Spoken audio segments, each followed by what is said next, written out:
substitute for victory. Let us never negotiate out of fear. We stand undivided, forever united, fighting hand in hand for the liberty we burn, for glory and honor, for our sons and daughters, ever mindful of the lessons we've learned. Let the torch of freedom burn.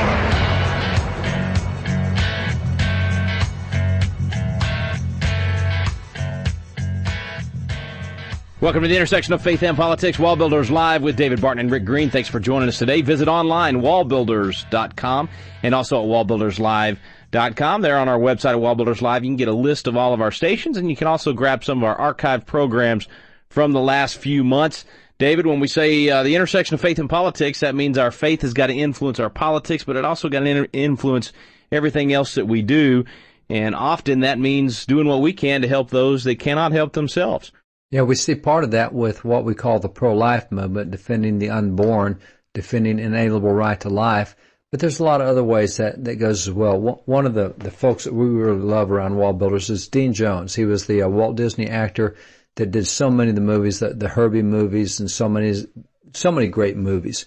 And as a Christian, and by the way, he is also the guy who did the Bulletproof George Washington. He read that book on tape, dramatic reading, great stuff, Dean Jones. So anybody interested in that, you'd love to hear Dean Jones do the Bulletproof George Washington.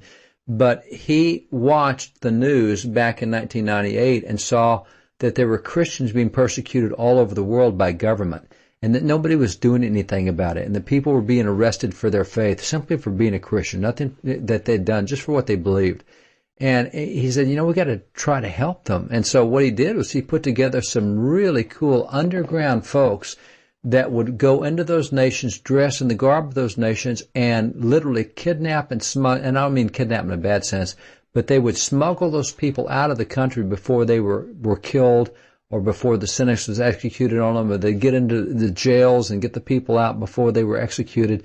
Just really Indiana Jones kind of stuff, quite frankly. Wow. And so they had this Christian Rescue Committee, and, that's, again, helping those that can't help themselves. The State Department was not weighing in and standing up for these folks, and, in the same way that we've got that American pastor in Iran today. He's an American in Iran, and the administration is doing nothing to help get him out, because being a Christian in Iran, even as an American pastor who visited Iran, is sitting in jail. So Dean Jones stepped in and did something. Well, we've had programs on in the last couple of years about sex trafficking, 2 or 3 programs there.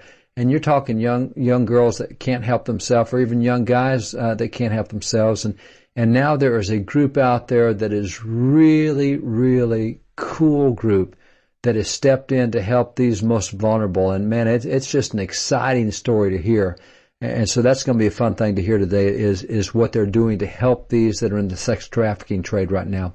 Yeah, it's amazing what they're doing, and just the high tech, the tactical operations. I mean, the whole combination of what they're doing is extremely fascinating for an incredible cause. Again, helping those that can't help themselves, and getting these poor kids out of this horrific, it's beyond what we can even comprehend, situation. So we're blessed to have Operation Underground Railroad with us when we come back right here on WallBuilders Live.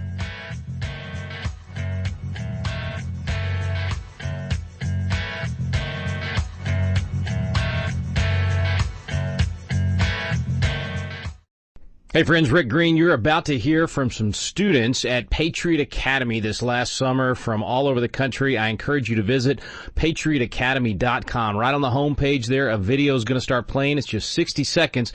You're about to hear the audio from that video, but you're really going to want to watch the video and share it with your friends and family. We are so excited about what God's doing with the next generation. I have a destiny. Freedom isn't just for politicians. It's meant for each of us. To play a role. To be significant. To be significant. To live with purpose. My life has meaning. I have a destiny. Who am I? Does it matter? I was given one life. If not us, then who? If not now, when? Let's change the world.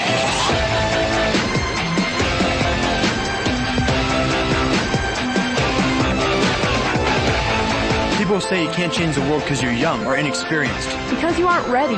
But I'm training every single day, and I have a voice. I will give this life everything I've got. Because I am a champion.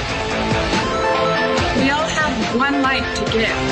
I am a patriot, and I have a destiny. We're training up a generation of champions to change the world. Hope that you will help us and that you'll spread the word and let others know about it. Visit today, patriotacademy.com. Let the torch of freedom burn.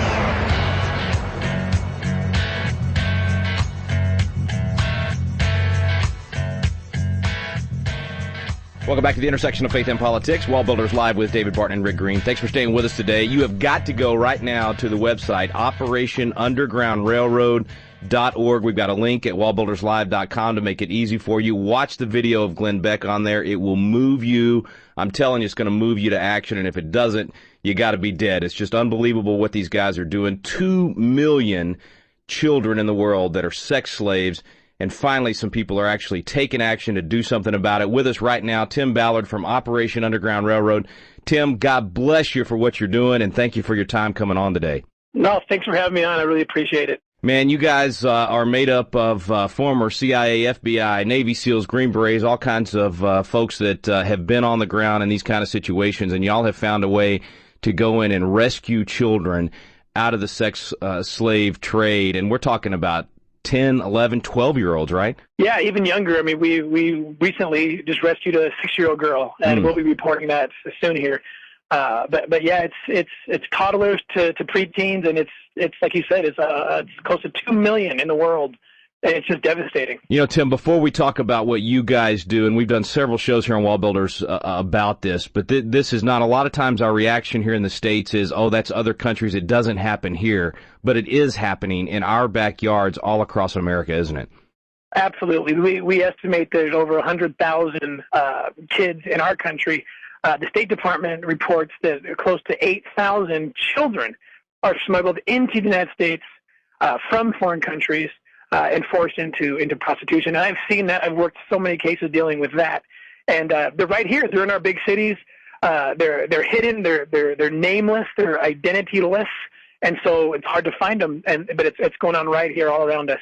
And it's impossible to even imagine the hellish life that these kids are going through right now, that are trapped in that lifestyle. And you guys have found a way to rescue some of these kids. What started Operation Underground Railroad? How did you guys get started, and what's your vision for how to save some of these children?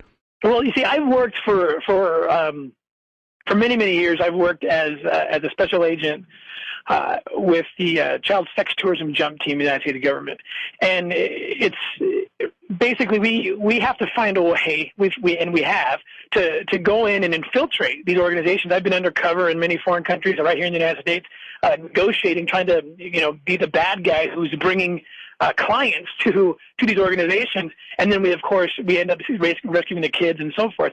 The problem that we have faced, and it's just been overwhelmingly frustrating for us, is we can only go into a situation where there's a United States, where the U.S. has business, where there's a U.S. statute being violated.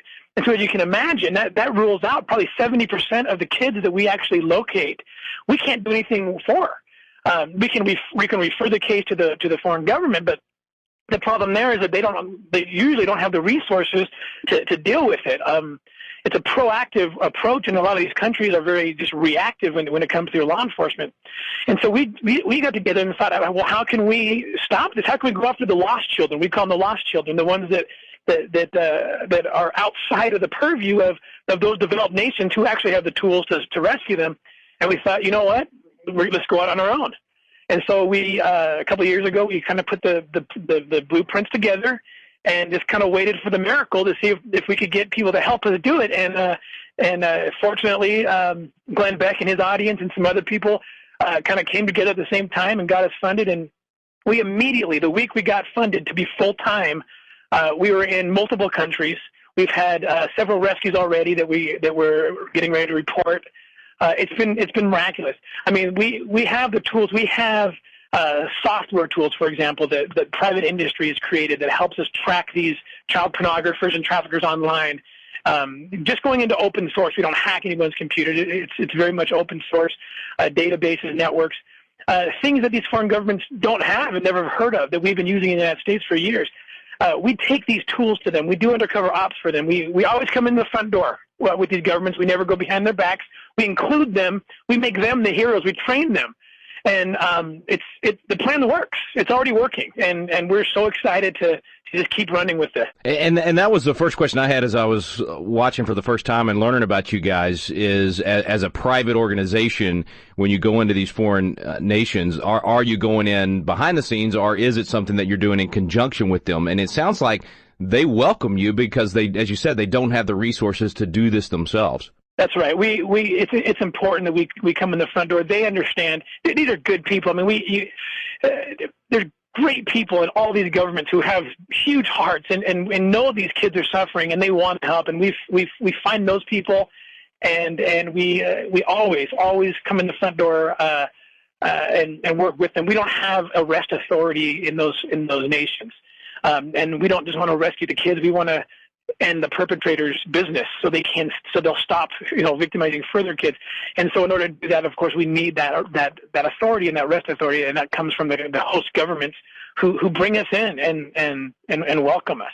And when you rescue children in a foreign nation, are you allowed to bring them to care centers in the U.S., or do they have to stay there, or is that even something you can talk about? Yeah, it's a case by case. There's always an immigration problem when we try to do that. The better solution is we partner with care centers, rehabilitation centers in country, and I love America. I love the Christian people of America. Because everywhere I go in these countries, it's charities supported by Christian churches from America that have set up shop, and they're wonderful rehabilitation centers all throughout these infected nations that we can take these kids to, and they get rehabilitated, and they get to know, most of these centers are actually very, faith-based, and it's through the atonement of Christ that they are able to, be healed. Yeah. It's and no question that need is huge, and one of the things we've talked about on the show is giving to these ministries, donating to these ministries that provide for these kids that are coming out of the sex trade, because it is a incredibly difficult situation. So these ministries are very, very important. But we also want to encourage people to check out your website, because as a private organization, then you've got to raise the funds for these jump teams to be able to go in and rescue the kids, right? We certainly do. Yeah, we rely on the charity and the goodwill of the people to help us do this. And you guys are a nonprofit, right? So it's a tax deductible contribution when people go there to the website. It sure is. Yeah, we're a nonprofit organization, and your dollars are tax deductible. And a lot of it is our responsibility to teach the people. It's such a hidden crime. It's such a hidden sin. It's such a it's in the darkest corners of the earth, and people just don't know what's going on. And so part of our mission is to expose this problem, to show people what's going on, and they will help when they see what's happening. We're confident that they will help, and they have helped. This is really it so much. This is the slavery of our day, is it not, Tim? I mean, this is the same situation. That's why I love your name, Operation Underground Railroad. I mean, you guys are tackling this just the same as Wilberforce and John Quincy Adams and others in the previous generation attacked the slave trade. It's exactly the same thing, and we see so many parallels in it. Slavery, we couldn't eradicate it in America until the people rose up. It wasn't a top-down approach. It was the people. It was the Christian people, really, who stood up and said, enough is enough. We can't let this go on in this land. And they created such a stir, such a movement with books like Harriet Beecher Stowe's Uncle Tom's Cabin and others, that people rose up and it finally got everything else moving and running, and we were able to eradicate it. So it is very much the same problem, and we are attacking it the same way. The Underground Railroad, they use clandestine techniques and real creative undercover operations to liberate these slaves, and that's exactly what we're doing. And these are slaves.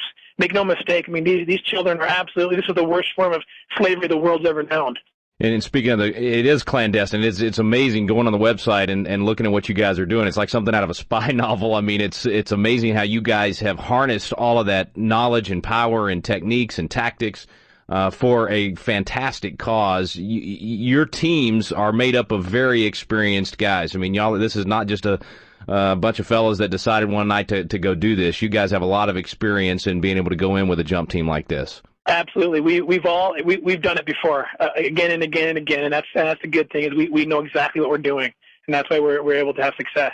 What would you say are the most important things people at home that have been moved and want to do something to help? Okay, they can donate. They can go to the website and donate. Obviously, be praying for you guys. You mentioned you bring in awareness to this. How can people that at home do that? How can they let their neighbors know what's happening in our backyard and around the world and the need to take action? You can contact us at our site. We send out our jump team members to go to communities, to churches.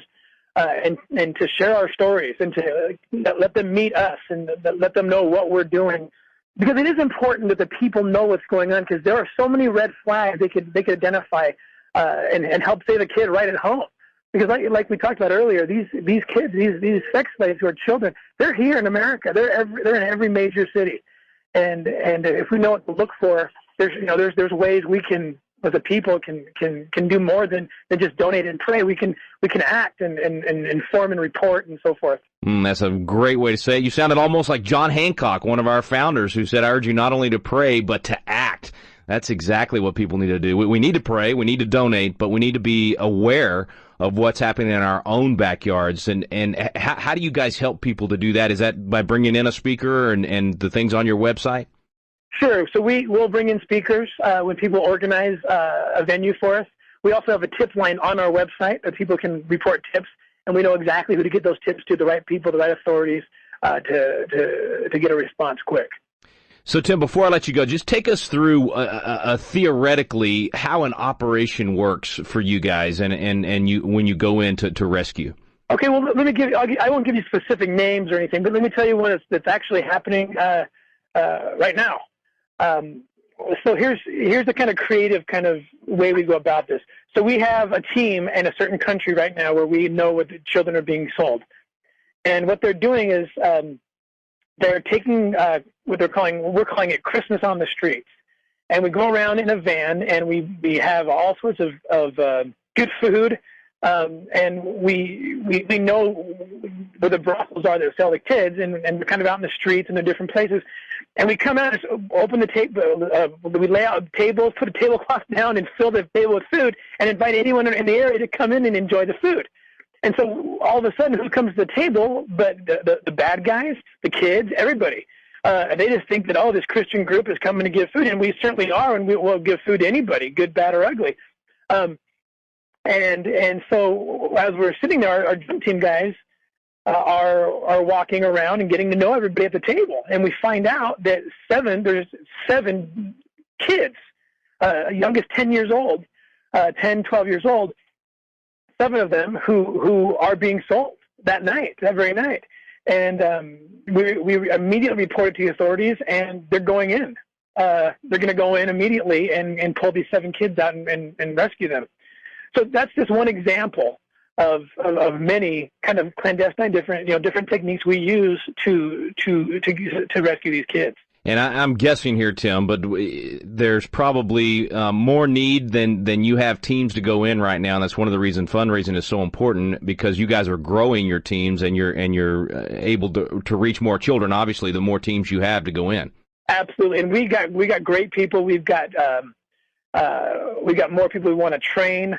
And we definitely have a need for more teams. We can send in as many teams as we have funding for, and so that's the bottom line. The more money we get, the more teams go out.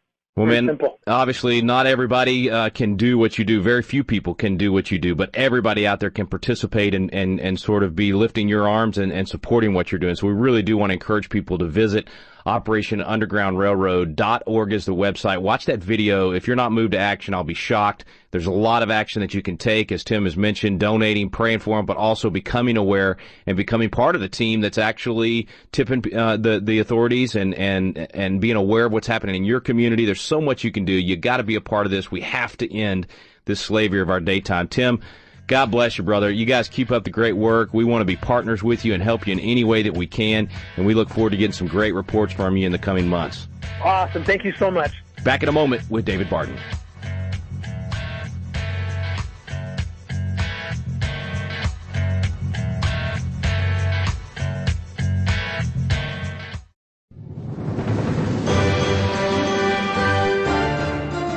Hey friends, this is Rick Green, and I want to share with you a phenomenal opportunity for your family. David Barton and I both have family members experiencing this right now. It's called College Plus, and it is the best program out there for saving your family a tremendous amount of money on college education for your children, but more importantly, years of their life and getting them in touch with their purpose, their greatest calling that God has on their life right now. And this is not some mail-order college degree, folks. I'm talking about getting your degree from places like Liberty University or Concordia University or Bryan College, great colleges and universities, and other ones as well. My son Trey's doing it right now at only 16 years old. He's already a sophomore in college. It's been a phenomenal experience for our family. No age requirements, folks. You can do College Plus as well, regardless of your age. You got to check it out right now at WallBuildersLive.com.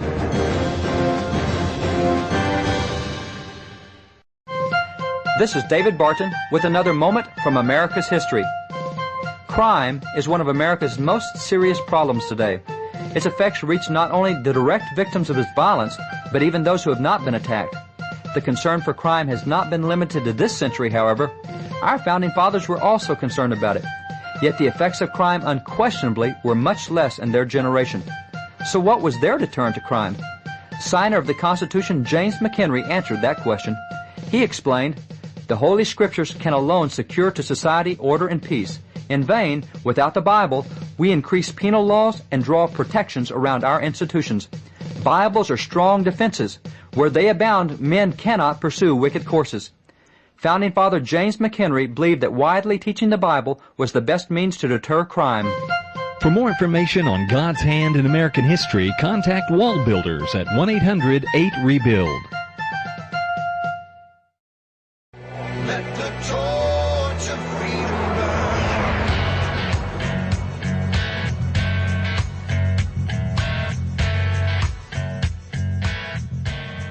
Welcome back to WallBuilders Live. Thanks for staying with us. Very, very special thanks to the folks at Operation Underground Railroad. Incredible work that they're doing, and for taking time to share with us. David, man, what an amazing group of guys. I mean, it's like SEAL teams to go in and target his stuff and pull these kids out. But I've got to point out something he said that's worth noting. 100,000 kids here in the United States. 8,000 kids smuggled into the U.S. and made prostitutes. And he says it includes toddlers. Now, that should hit the conscience of every person. We used to call that pedophilia. We've got cases going right now where the court's saying, no, pedophilia, that's just another sexual orientation. It's just another choice that people make. No, see, this is the problem with progressive. Progressives do not recognize depravity. The thing the Bible teaches about man is inherently depraved. He will do the most wicked things possible unless there is direct intervention by God, by Christ, by something to change his heart. Man always does the wrong thing. And that's just the history of the world. That's why we had Noah and the flood. That's why we had Sodom and Gomorrah. Man is depraved. And so you have that going on the one hand, and what we're doing is we're fighting progressives who have created a culture that says, no, all this is acceptable, whatever you do, and private government has no role in what goes on. Yes, government does have a role in what goes on in private, and it's to uphold things like morality. That's why we do say statutory rape is wrong and pedophilia is wrong. That's why we do say certain things that go on in the bedroom are wrong, because they damage the nation and they hurt other people. So that's one thing that really stands out to me here is you do not understand the depth of this problem unless you can understand what depravity is. But something else that Tim said that I thought was so good was he says, through Christ, these kids can be healed.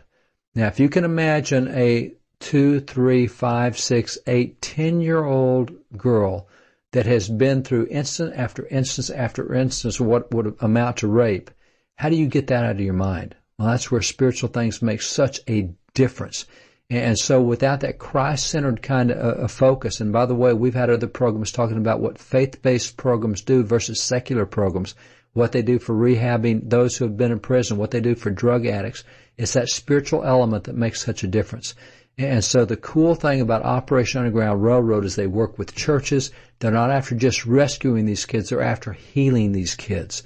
and to rescue these kids and not heal them. Man, I don't think these kids could handle the depression they'd go through the rest of their life and what they would do to try to hide that depression, whether it be through drugs, alcohol, anything else.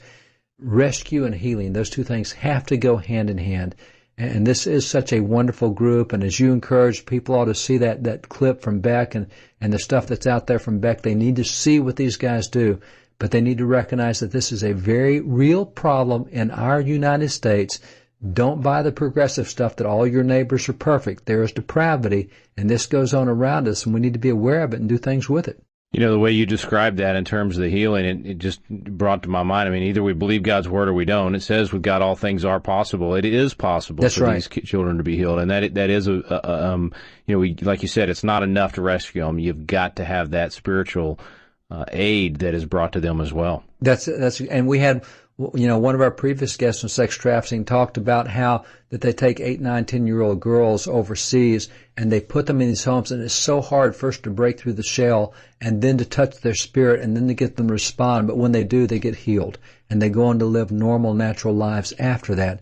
But it's just a difficult process, and it has to be done spiritually through people who understand spiritual things.